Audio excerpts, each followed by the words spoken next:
Billionaires, the richest and most powerful people in the world. There are said to be only 1,400 of them, but who are they?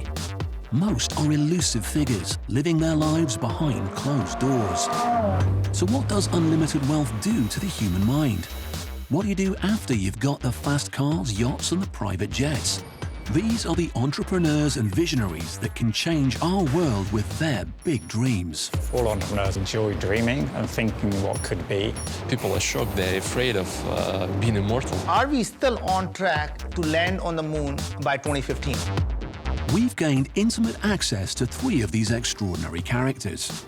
Our aim, to understand what makes them tick, to understand what makes them special, and to understand how to be a billionaire.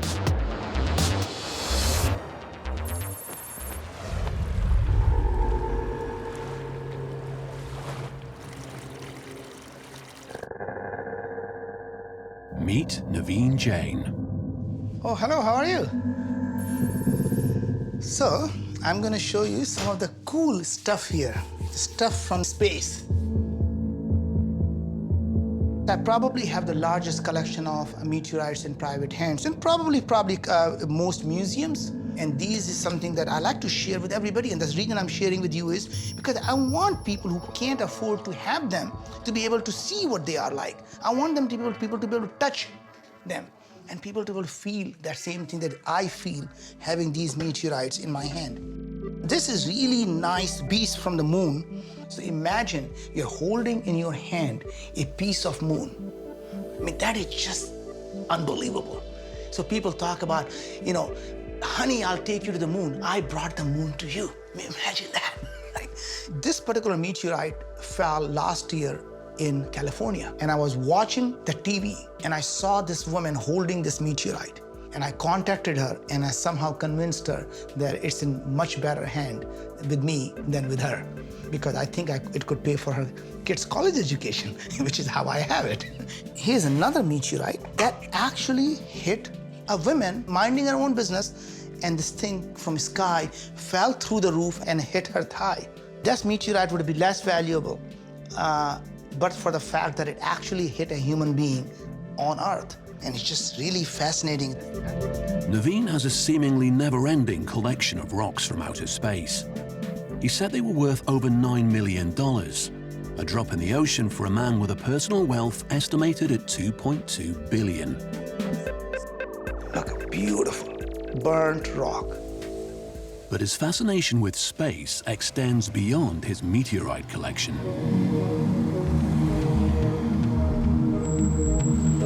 Moon Express. Thank you.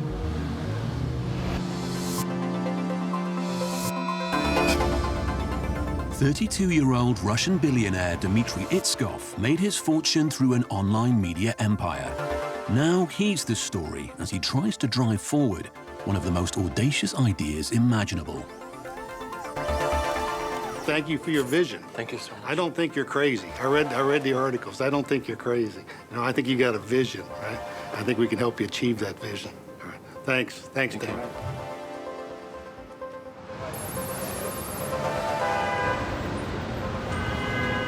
He and his team have taken over a whole floor of an Upper West Side hotel in New York. Final preparations are taking place for his controversial Global Future 2045 Congress. The first meeting with Dmitry is a brief encounter on the street. So what's the point of the Congress? What are you trying to achieve? It's a natural process for any initiative to draw the attention of the media and to draw additional finances to the concrete project. So obviously those will be next natural steps to get additional money on board, to get media, to get more supported journalists on board. And how is it funded? How? By myself. How much money have you put into this so far? $3 million by the moment. If I want the whole vision to move forward rapidly, I need somebody else, but with my personal resources, it will continue going on. Dmitry is caught up in a whirlwind of TV and press interviews. He's trying to convince the world that this project is more than a rich man's pipe dream. Tell us about the 2045 initiative. What are you seeking to accomplish here? What we're trying to accomplish is to create the foundation for the future evolution of human beings and to give people the chance for I would say, for the second life. Dmitry is happy to talk about the project, but he's more guarded when asked about himself. You haven't spoken a whole lot about your personal life, right? Something you prefer not to discuss? There's just nothing in my personal life. Nothing is going on there. What do you mean? From dawn to dusk, I'm just working and working and traveling, flying, and meeting people.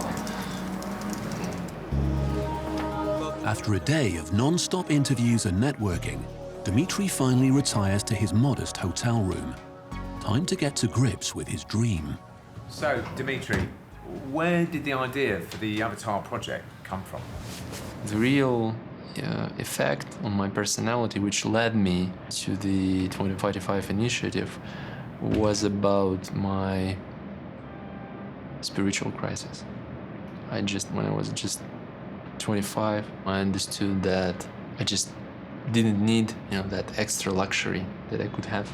I just realized that the more I live, the more I just spend my time doing something which won't lead me to the satisfaction in the future. To be immortal, to have the option to live forever, to have the body which is, not limited with all this biology, this is the real freedom. It's interesting, first of all, it's completely scientific. No esoterics, no mystics. It's scientific avatar. But in parallel, the whole motivation is spiritual. Dmitry has a detailed roadmap and even a political party to help drive through his dream.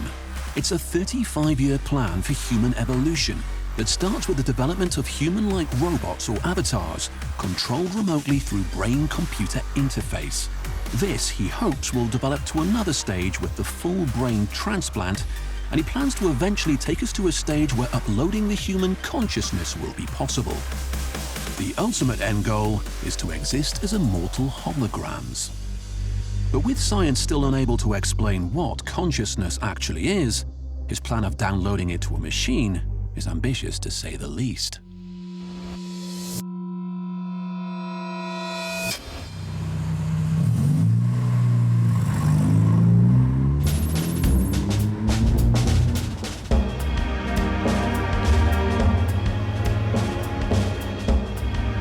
Michael Birch used to be a computer programmer in his bedroom in Cheshunt, Hertfordshire. Now he's living the dream in San Francisco. It's an unusual circumstance to suddenly make a lot of money. It took me about 3 years to get used to it.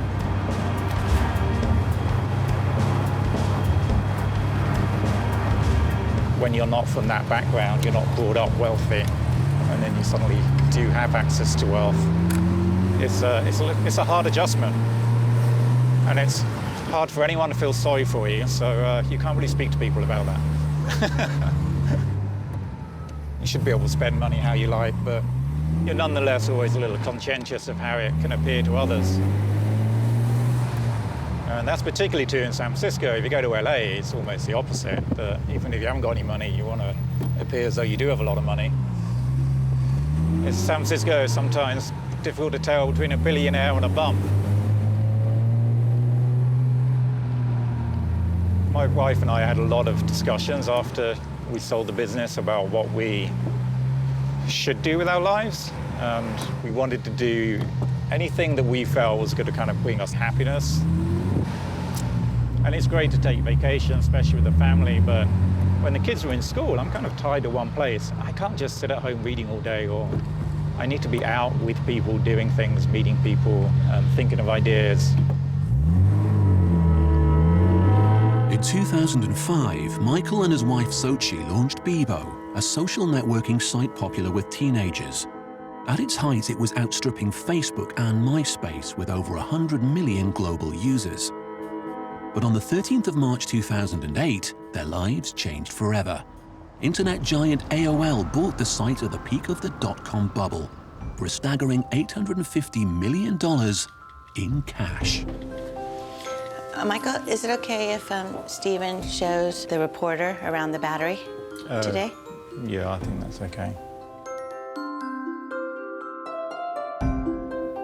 Are you little Miss Naughty today? Yes. It's hard to feel that you deserve to ever make a huge amount of money in some ways. I mean, I don't think it's entirely, there's always an element of luck, but I think we did work to get it. Yes. But you still feel a certain responsibility as to, like, we don't want to lose it or waste it. We left England 12 years ago now, and the one thing Michael said he missed most were the pubs. So this is what we did. We brought a pub into our home. We use this as kind of as an entertaining space for when we have friends over. We sometimes have pickled eggs and yards of ale just to make it feel really English. And then we got Guinness and London Pride on tap, which was the most important element of it. The pub, in a way, is kind of the original social network, so it was, in some ways, a logical follow-on. At least that's what we told ourselves from doing an online social network to doing a real-world one. But we enjoy kind of curating those social interactions, experiences, so the bar is a kind of good way of doing that.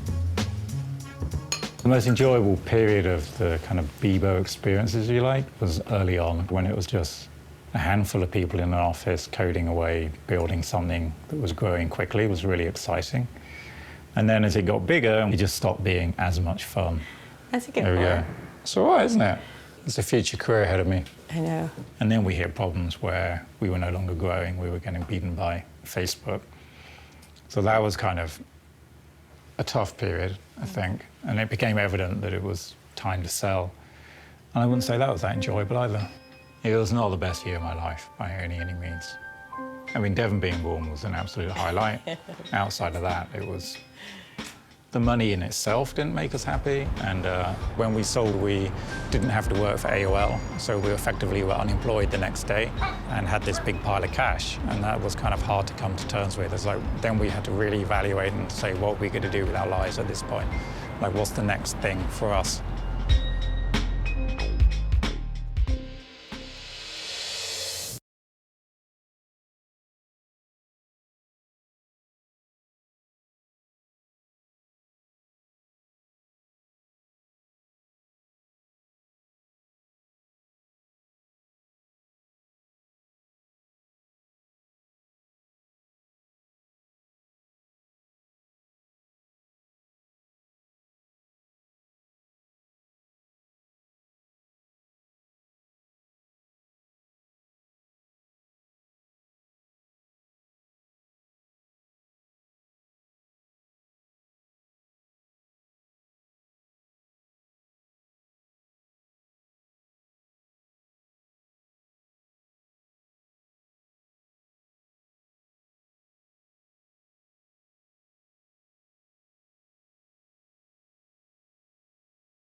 At a compound in Mountain View, California, internet billionaire Naveen Jain is hatching a plan that could make him the world's first trillionaire. Naveen, good to see you, my friend. Good. So Naveen, the team is working hard, as it usually is. Of course. Remember, on the left, we have our systems engineering team doing all the mechanical design of the lander. Yes. And on the right, we're doing all the avionics, so micro-miniaturizing all of the electronics that goes into landing, because you can't land without software. So we have our guidance, navigation, and control team working in all the software. So we're going to land on the moon somewhere around here, close to where the Apollo spacecraft landed at the equator. How did you pick that area? Well, first of all, it's on the near side, so it's easily accessible from Earth. It's an area, the dark area are actually regions of lava plains, so they're not mountainous. Not so long ago, it was the Soviet and America superpowers that were locked in a race to land on the moon. Now it's Bob and Naveen who are leading the competition to mine precious metals from its surface. Are we still on track to land on the moon by 2015? We're still on track, Naveen. Initially, we thought the mission was going to cost us about $100 million. Do you think we can bring the cost down to, say, $50 to $60 million now? Yeah, even less. Yeah, Even less? I think the first mission will be under 50, and subsequent missions may be under 40. When would we be able to tell your honey that I want to take you to the moon? 10 years. 10 years. Not only will it be a honeymoon, but I can take my honey to the moon, and I think that'll be the killer. If you can do that, that's real business. If we can go to the moon for $50 million and the cost comes down to 20, and we're able to bring back the things worth $500 billion, I don't care what anybody says, that's a great business. Somebody is going to create a $1 trillion industry in space, and we sure hope it's us. When you tell somebody what you're doing and they don't think it's a crazy idea, then you're thinking too small. So when you walk up to a party and people say, what do you do? Well, I mine the moon. Well, that's crazy. Well, I'm thinking big, right? What do you do? Well, are you writing an app for iPhone? Today is the first day of Dmitry's 2045 Congress. He has handpicked some of the world's most open minds: neuroscientists, religious leaders, philosophers, and futurists, all gathered to hear him initiate a new era for mankind.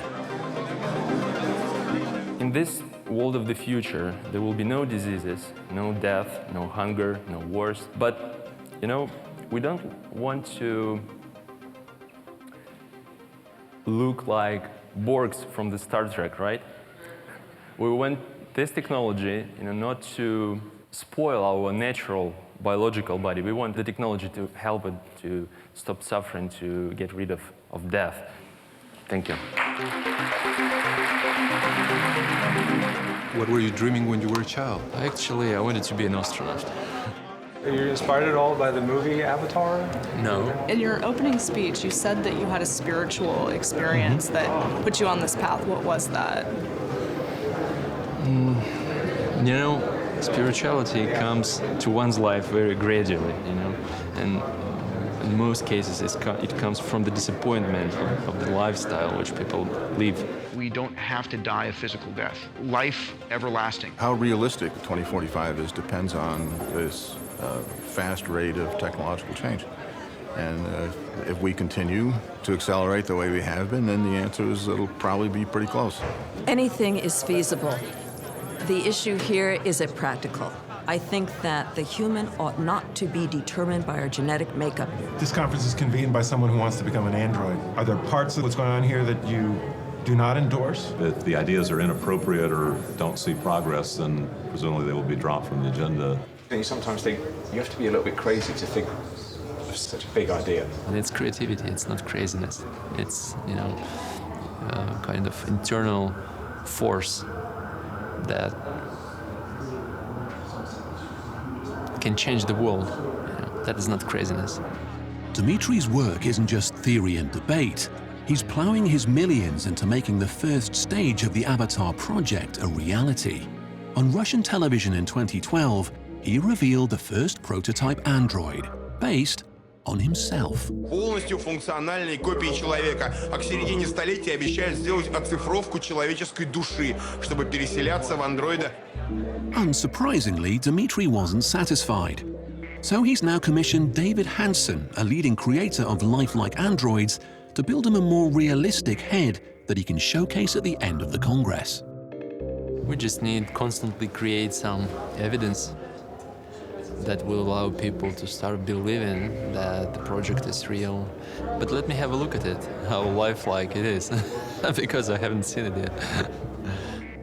And I think the technology is advanced enough to be sure that it is not the science fiction, it's the reality. It's here, almost here. So let me thank you for those 2 beautiful days which we had. Thank you. The Congress is over, but backstage it's obvious not everything has gone according to plan. And the head that was delivered to Dmitry is not the one he wants to show the world. David, what happened to the head? Oh yeah, it's not finished yet. Sometimes it takes longer to create something that's like truly great. We want to capture the soul of Dmitry. When will it be finished? Ask him, please.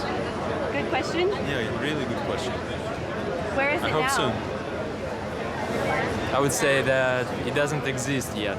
I just feel sorry for those people who expected it to see, but myself, I'm totally okay.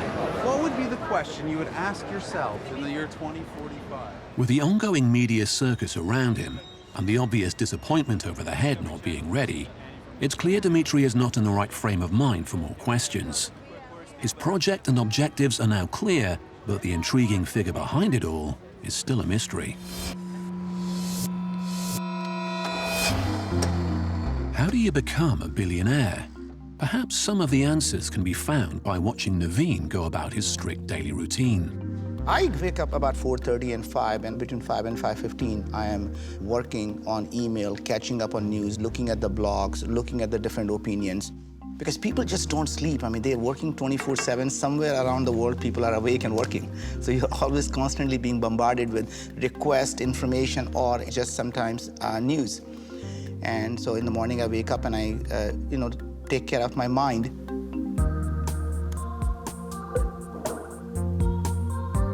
And then after that, I work out, and that's taking care of my body. And then I do meditate before I go to work, so that takes care of my soul. Business is like a war.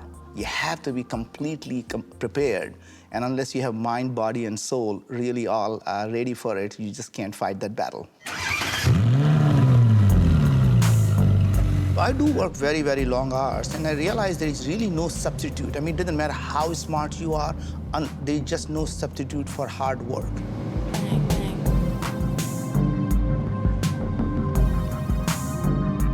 If you want to succeed in life, you have to be absolutely at your best.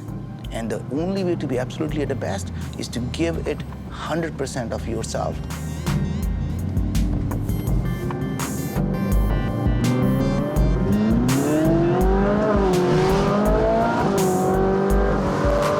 This is my commuter car, so I drive it every day to work. Most people buy a car and keep it in the garage. I drive them every day. A lot of people assume that entrepreneurs take chances. Is that true? Not true at all. In fact, entrepreneurs actually hate risk. Only play the game that you can win.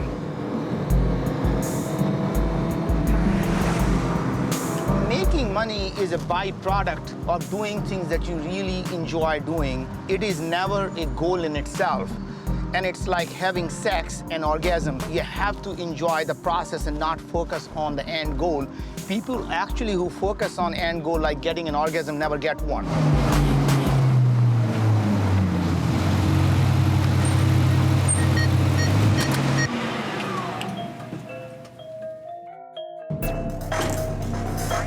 Following Naveen around on a typical working day, it's obvious that his big ideas attract other big ideas. And his interests stretch way beyond the information e-commerce world in which he's built his fortune. We're in the midst of building this. We're in the, part of it's being built right here in Seattle. Hopefully by the end of this year, it's all going to get put together, and we're going to flight test it. So how many people, two per? Yeah, it's pilot, astronaut, and you. Okay. We call it the right stuff experience. For Naveen, the billionaire formula is simple. What makes a successful person? They go out and solve big problems. So you know how to make $1 billion? You solve a $10 billion problem. Having already made his billions, he now unashamedly wants to use his business brain to change our world. Let's focus on education, healthcare, energy, shortage of water, shortage of food, and I'm going to tell you how innovation and entrepreneurship can solve each of these problems. Let's look at education. Imagine if you are able to use a $25 tablet and build some type of a game that's more effective than a private tutor, and it's more addictive than the most addictive video game. Think about it. One day, a child is going to come to the mother and say, "Mom, can I just play one more hour of math? Because I enjoy it so much." Naveen has a knack of putting people under his spell, making his mission to solve some of mankind's biggest problems seem plausible in space and on Earth. What if we can build an artificial intelligence system that can be used by a village girl? She'll be able to go door to door and able to diagnose the diseases where there are no healthcare, there's no hospitals, there are no doctors. These are big ideas that could turn a big profit, but some of them seem a bit far-fetched. What if we take a 3D printer on the moon and somebody can go out and send the DNA of a bacteria or a virus and we print it right there and leave it on the moon and watch it grow? These ideas, they're a bit out there, aren't they, Naveen? Don't people think you're just a bit mad? Well, the point is that the reason they think it's mad, because it's already, they don't know it's already happening. The things that used to be science fiction are now becoming science reality. Naveen's relentless enthusiasm, obsessive work ethic, and unquestionable self-belief are some of the building blocks of how to be a billionaire. And it turns out these qualities were forged in an intriguing childhood.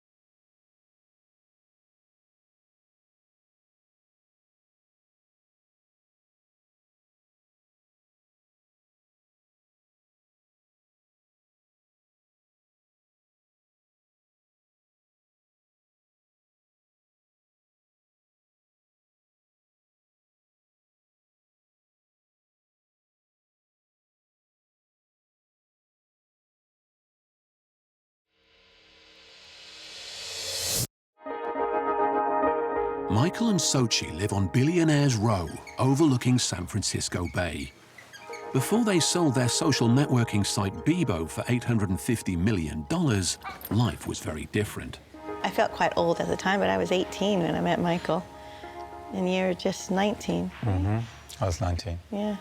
We actually worked together at an insurance company, both in kind of salary jobs, but I wanted to do something in the internet space, and it happened to coincide with having our first child, so we both kind of gave up work at the same time.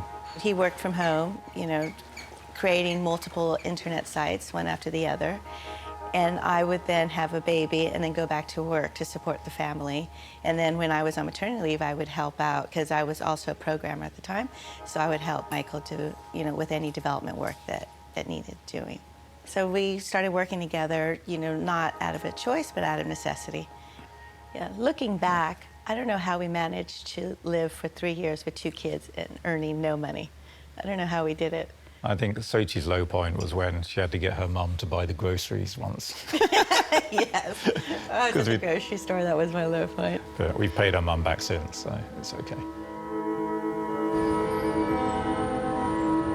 I always feel I need to be productive in some way.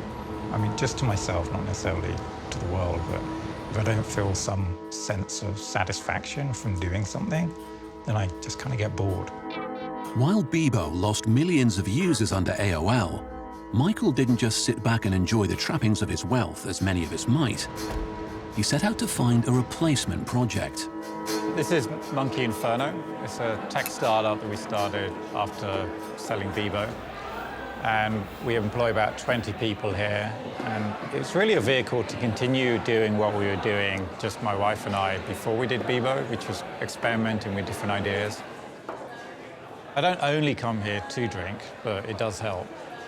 We do something called Friday Wind Down. So Friday around 4:30, everyone starts working, and we go to the bar next door, which is part of the office, and we have guest speakers coming in from outside. And then sometimes we just have people talk internally about a project that we're working on or the way we do things differently at Monkey Inferno to other companies.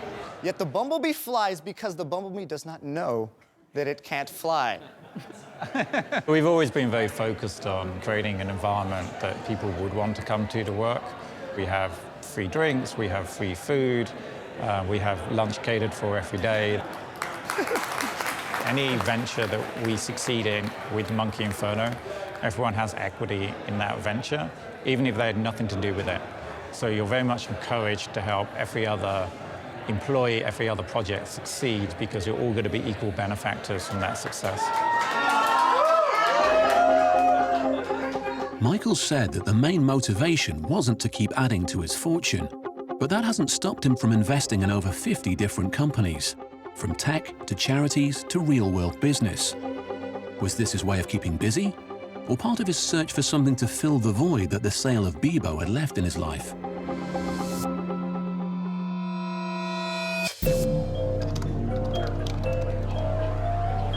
Naveen is a father of 3 who runs 4 companies and has his own space program. How do his children live up to that? My oldest, when he was very young, one day he came to me and said, "You know what, Dad? I'm going to make more money than you ever did." I actually sat him down and I said, "You know, surprising you think of success in that way. Success is not about how much money you're going to have. Success is about how many lives you'll be able to improve. And if you really want to be more successful than I am, go out and improve more people's lives than I'm able to do in my lifetime. And that's what's going to make me proud of you." And he said, "Whatever, Dad."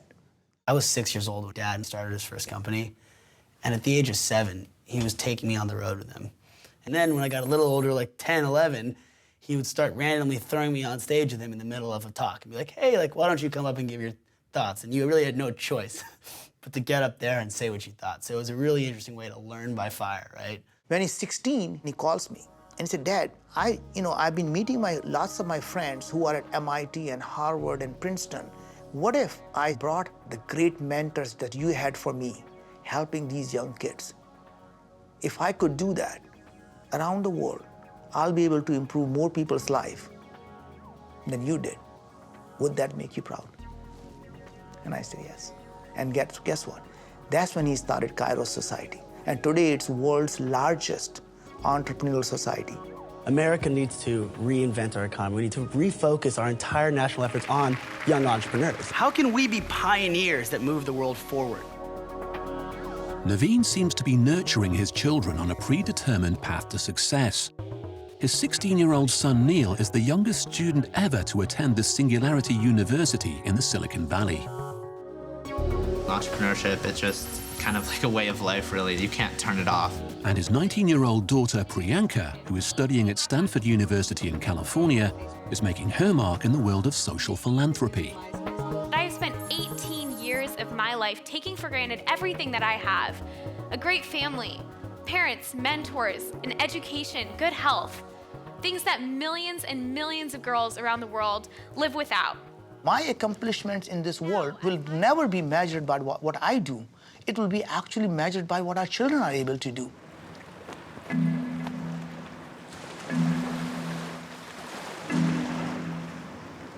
Naveen's boys have flown in from California for a rare opportunity to hang out with their dad.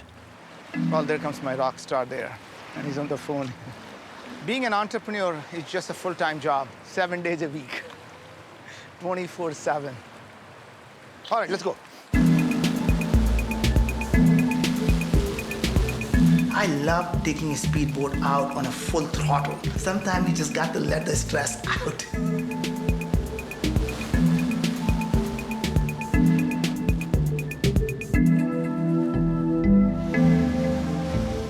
Just want to give you a heads up that we pushed an updated build. It's, obviously it's still... You want them to work hard, and sometimes you want them to just slow down a bit, but it's never a balance.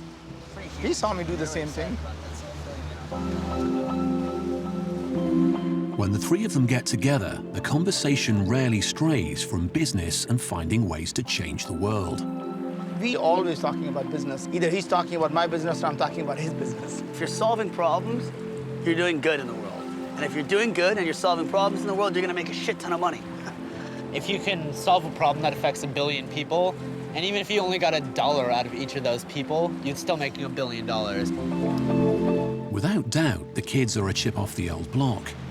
But is their entrepreneurialism purely down to their privileged upbringing, or is it in their blood? Maybe the answer lies in Naveen's past.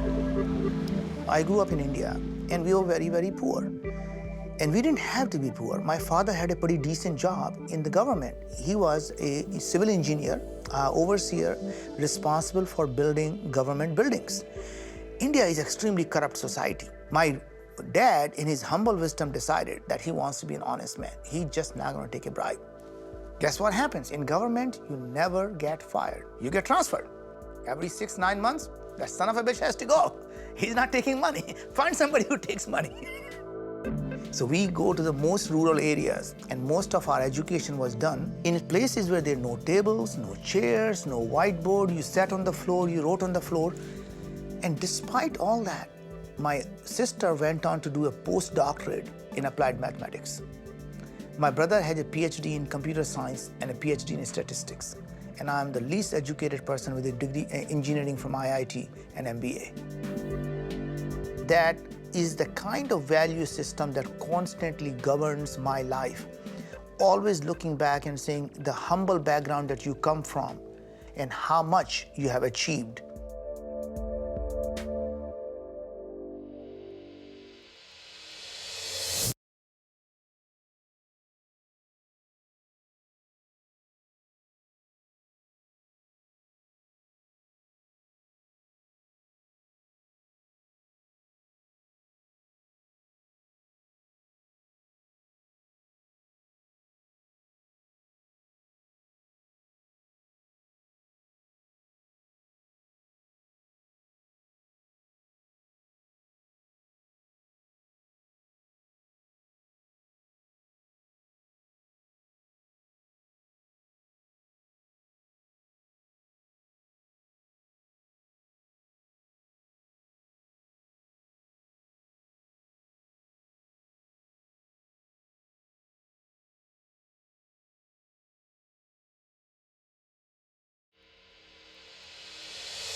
Michael Birch has his ambitions grounded in reality.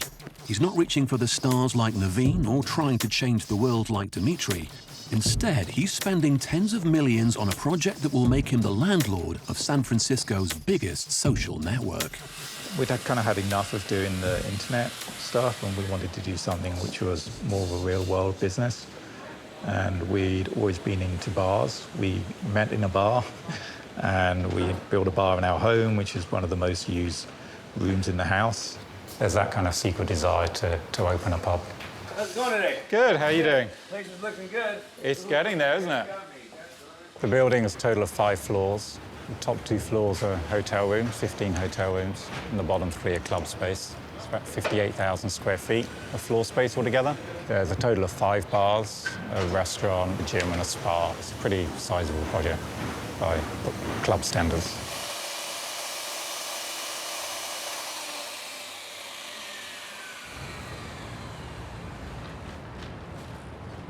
There's a couple of traits that help for an entrepreneur, and I think one is just being really stubborn, and the other is being really naive. So you're stubborn to think that you can really do it, and you're too naive to know that it's probably a really bad idea and risky. I think the entrepreneurism comes very much from my father. He would come up with a lot of ideas, some of them crazy, some of them not so crazy. But I'd always hear him as a child trying to get these ideas marketed, trying to get people to accept them. And I wouldn't say I had a great deal of confidence as a child, so I was always amazed that he could do this, pick up the phone and just speak to someone. And I thought, I need to be able to do that when I'm older. And I think throughout college, my confidence grew a bit, and then after it continued to grow. And then I just sort of got to that point and forced myself in a position, in some respects, to do that. I always say I was born at the perfect time, because I did a degree in physics originally, and I could do the math side of it and pick up computers easily, and I thought, this is it, that the internet's the perfect thing. I was enjoying my life considerably more sitting at home in my bedroom building things and being creative than I ever was working at insurance companies as I did before. So I thought, it doesn't really matter that I'm not making money at this. I'm having fun doing it, and as long as I can find a way of doing that and survive and bring up the family, then I was all for continuing down that path. Much has changed for Michael on his journey as geek programmer from Hertfordshire to internet billionaire of Silicon Valley. He seems compelled to seek out new ventures, even though his fortune could grant him a life of leisure. Is he looking for something that will give him that sense of satisfaction that he got from Bebo before it became a social media giant? I used to be very laser focused on one thing, and now it's kind of changed because we're doing quite a few different projects. But at the same time, I kind of enjoy every now and then just focusing on something and trying to build that. So I started coding again recently. We were camping in the redwoods in Northern California, and then I spent the whole weekend, much to my wife's annoyance, sitting under these huge 100-feet-high redwood trees on a camp chair coding for the whole weekend, which I just found immense fun. Although Michael and Naveen are very different people, they share the same single-minded determination. They never set out to become billionaires. They just never gave up pursuing their dreams. Humility is a sure sign of knowing when somebody has been successful. Because if you still have an iota of arrogance left in you, then you're still trying to prove something to yourself or someone else. That means you're still not successful. I think all entrepreneurs are dreamers, and they enjoy dreaming and thinking what could be. So as soon as you do one thing, you're thinking about, that was great, I enjoyed that journey, and now what's the next thing that I can actually do? So I don't think entrepreneurs generally don't retire. They just move on to different things. 2 months after the first visit, Michael was presented with an opportunity he just couldn't pass up. Hi, I'm Michael Birch. In 2005, my wife and I launched Bebo. On July 1st, we brought Bebo back, and I think we can all agree it's time to wipe the slate clean. Michael ended up buying back the social networking site for $1 million, $849 million less than he sold it for. It's obvious he has an emotional attachment to the company that publicly defined him, but was this just a case of him buying back his baby, or a genuine attempt to build it back up again? The new Bebo will be very different from the old one. Bebo was something I didn't expect to come back into our lives, so when we sold it, I had no intent or wish to ever have control of it or develop it again. And then time passed by and we watched it kind of decline. And we just thought it would be actually fun at this point. The world had moved on a lot, social media had moved on. So the challenge was, can you reinvent a social media site? Can you reinvent a website, in fact? Like most brands, or all brands that you can think of that have died out, have not come back. We knew the opportunity was available. We knew we wouldn't have to pay a great deal of money for it. And it just seemed that if anyone else bought it, they were just going to use it as a kind of mailing list to promote whatever business they're running at the time. And we thought that's kind of a shame for it to end its life in that way. Will it work? Who knows? But one thing's for certain, it'll be fun trying.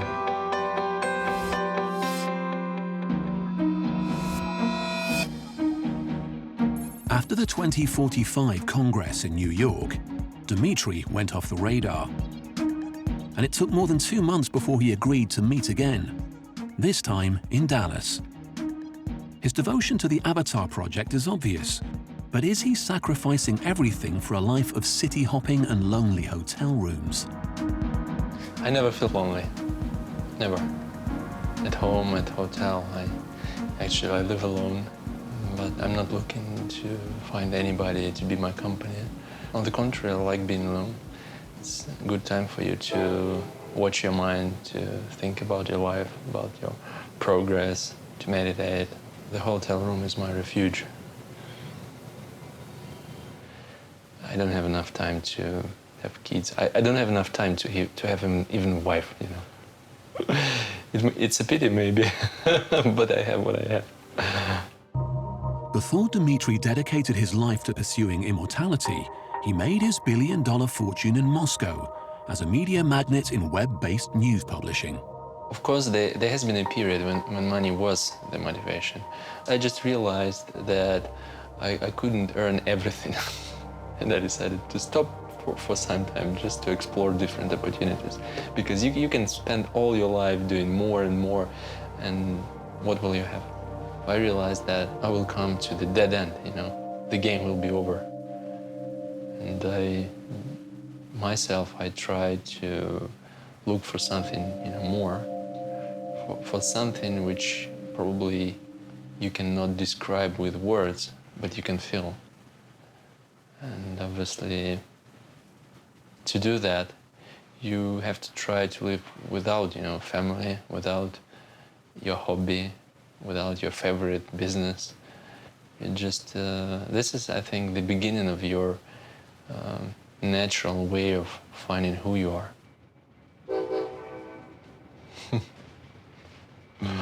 He said hello. You know, immortal life itself is not a goal.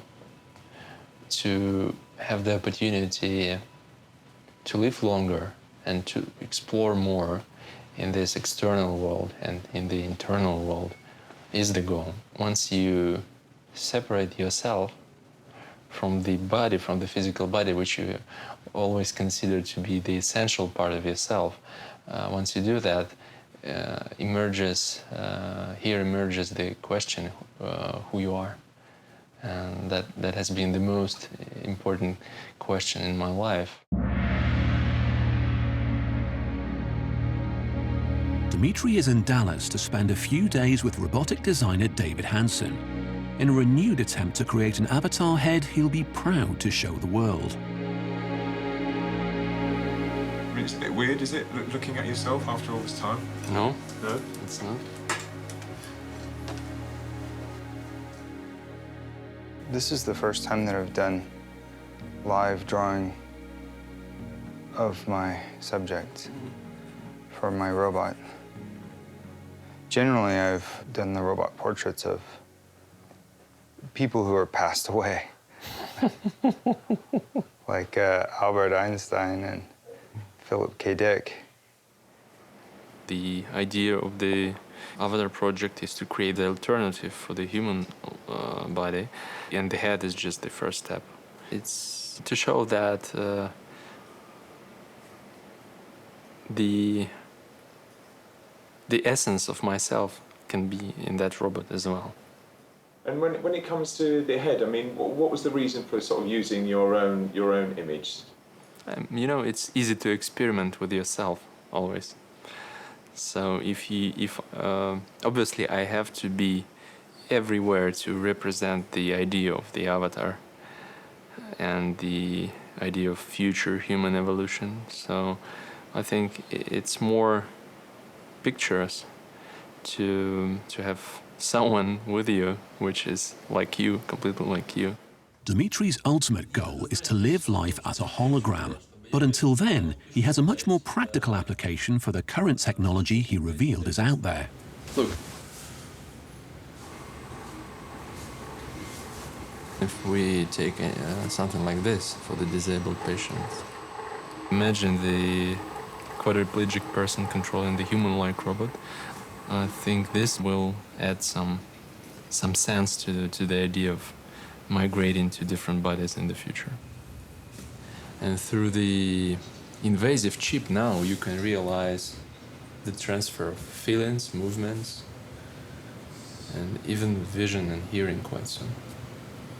We need probably 5 years of integration, 5 years of studies, but everything is created. I mean, the technology is here.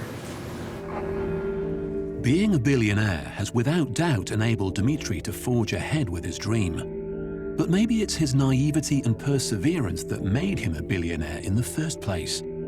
Either way, he's undeterred by the colossal challenges ahead of him.